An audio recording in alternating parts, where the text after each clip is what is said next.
Hello everyone, my name is Justin Haney and this is my AEP A80 Module 1 Intro and Critical Analysis Reflection on Equity, Inclusiveness, and Cultural Responsiveness.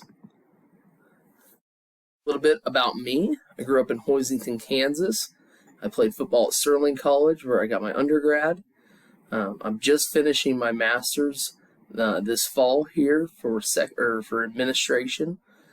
My job history includes 2 years of middle school PE in Dodge City. I'm in my 9th year, or will be going into my 9th year at Hayes Middle School as a PE teacher. I'm in my 6th summer of driver's ed, which has had its fair share of fun experiences already this year. I coach football, boys and girls wrestling, track. Some of my hobbies, I'll just kind of go through them here with the pictures. Sports, I'm a big Chiefs fan. Food, I love to cook. Anything on my Traeger, smoking, any of that.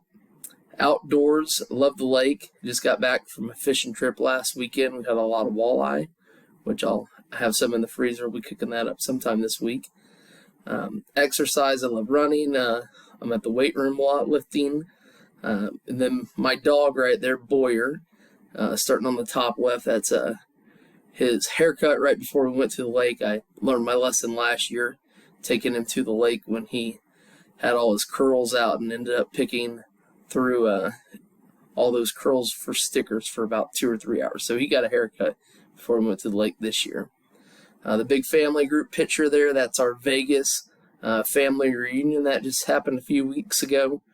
And then the little funny picture there with my great uncle that was on the Vegas Strip at about 2 or 3 in the morning at In-N-Out Burger. So that was a fun night.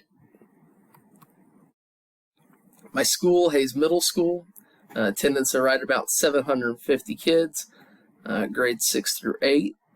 Average class size is around 25. We have a low socioeconomic level of 39%. Our district just passed a bond issue, which is very exciting. In my 9 years here, we've had 3 failed bond issues, so it was a big weight off everyone's shoulders to get one passed.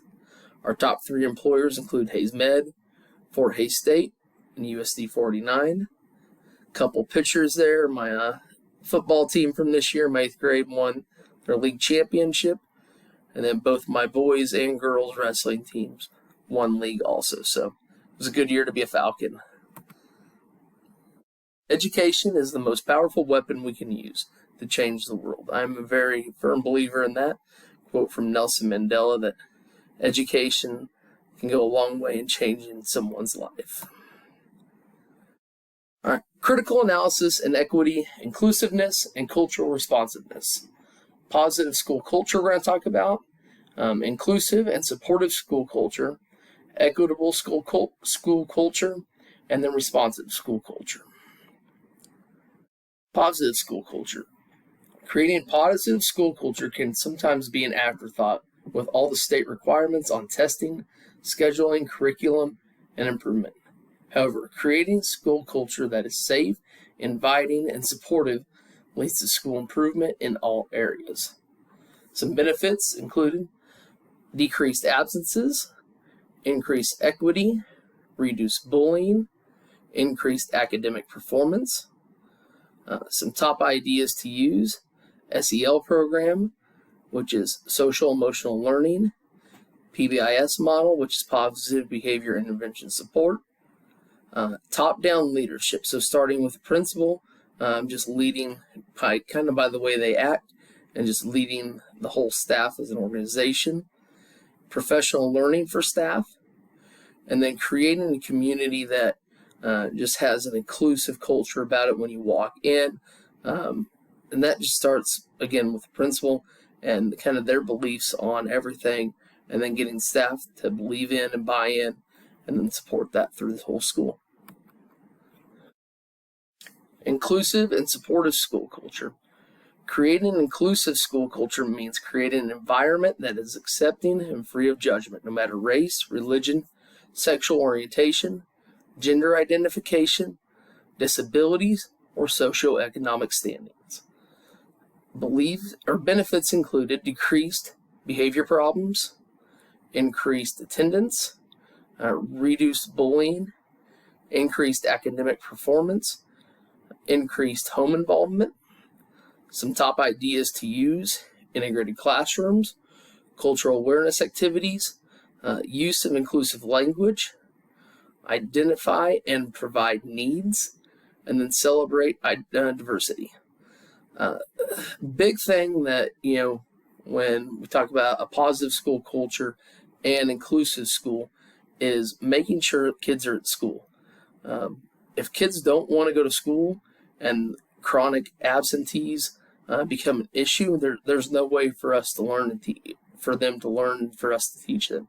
So getting kids at school, finding a way to make them feel safe, comfortable, and included is huge. Providing those needs that they need, whether it's a different bathroom for somebody that may be going through gender identification, whether it's needs that maybe somebody just is struggling in class, maybe it's a language issue, maybe it's home issues, but finding a way to provide those needs to students to make them feel safe, wanted to be at school, is a huge thing. Equitable school culture. Creating an equitable school culture means creating expectations of excellence. No matter how diverse a school may be, the belief and expectation that every student is capable of achieving excellence. Benefits include decreased behavior problems, increased attendance, reduced race issues, increased academic performance.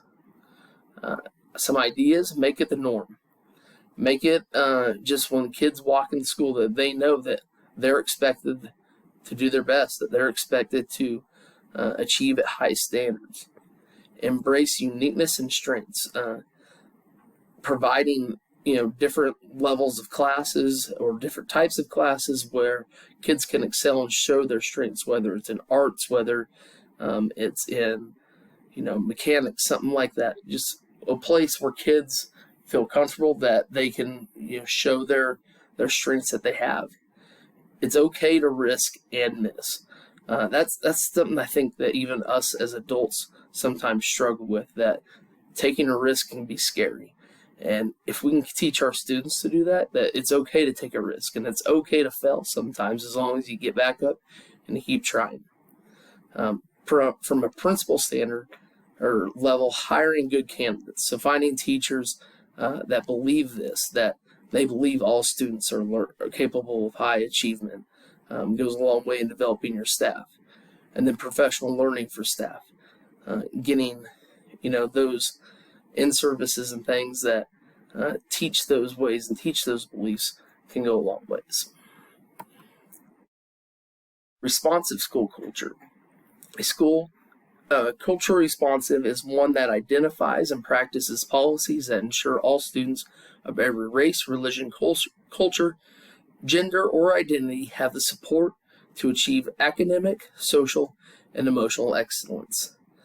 Benefits include school-wide cultural understanding, deepened self-confidence for those students, reduced bullying, increased academic performance, and increased home involvement. You see an academic performance on every one of these so far. If kids feel safe at school, they feel wanted, they feel included, they feel like they're not being judged, it's easier for them to learn. Also, another one on here that's new is increased home involvement. Just getting those parents, getting those families involved in the school. If language is an issue, finding a way to translate, finding, even with technology now, that you don't really even need an in-person translator. You can do so much through cell phones and through our devices that there's ways to get around that. Some top ideas to use: increase home and school community connections, professional learning activities, identify and provide needs, and then staff self-reflection. Having staff kind of look at their own beliefs and thoughts, and then seeing if they match up with what we want them to believe in the school.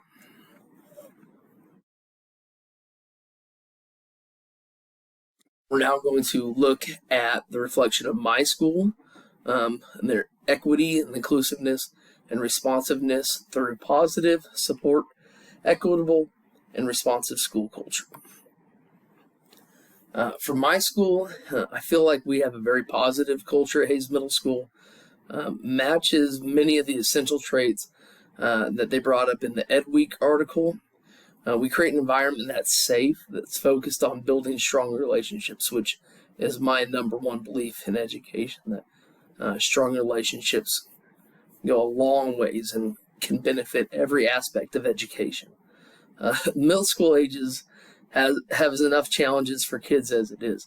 If you can build these positive relationships, the school climate begins to change. Some strategies that we use is greeters as they walk in. As many times as we can, we try to find student greeters. So whether they're student council or student leadership kids, we have them at the door greeting kids, just saying welcome to school, telling them good morning, because there's so many of our students that walk through our doors that somebody may have not even told them good morning that day. So just having somebody telling them good morning and welcome to school goes a long ways. We really encourage kids to get in and eat breakfast. That's one of our big things. It's free for everyone. So getting those kids in to eat breakfast and getting that meal in them and just kind of making it kind of a social spot for them to sit and hang out. I think that's one aspect of the family life that kids don't have a lot anymore, where they sit down and eat and talk with people. Classroom greetings at the doorway.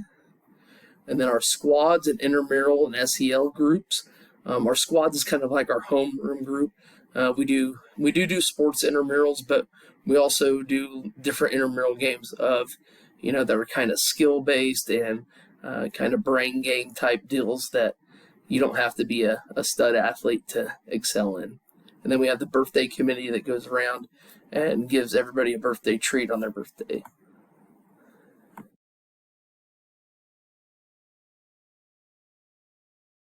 Inclusive and supportive school culture. Number one strategy we use to grow our school inclusiveness and support culture is through our SEL lessons. We use the 7 mindsets, which really focuses on self-awareness, self-management, social awareness, relationship skills, and responsible decision-making. Those strategies just go a long ways in teaching, a lot of those life lessons that kids haven't learned.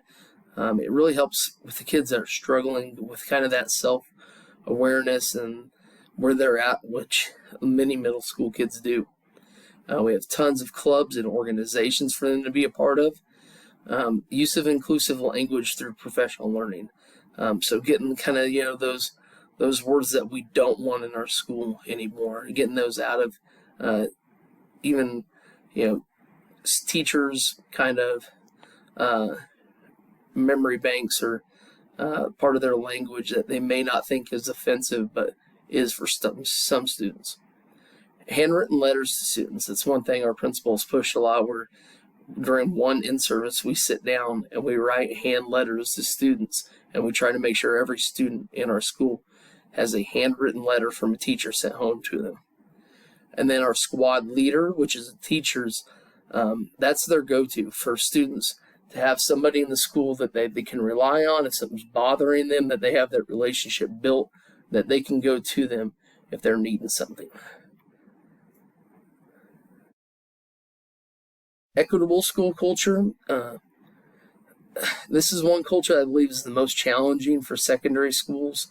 Many of our students have been led to believe that they're not capable of achieving excellence.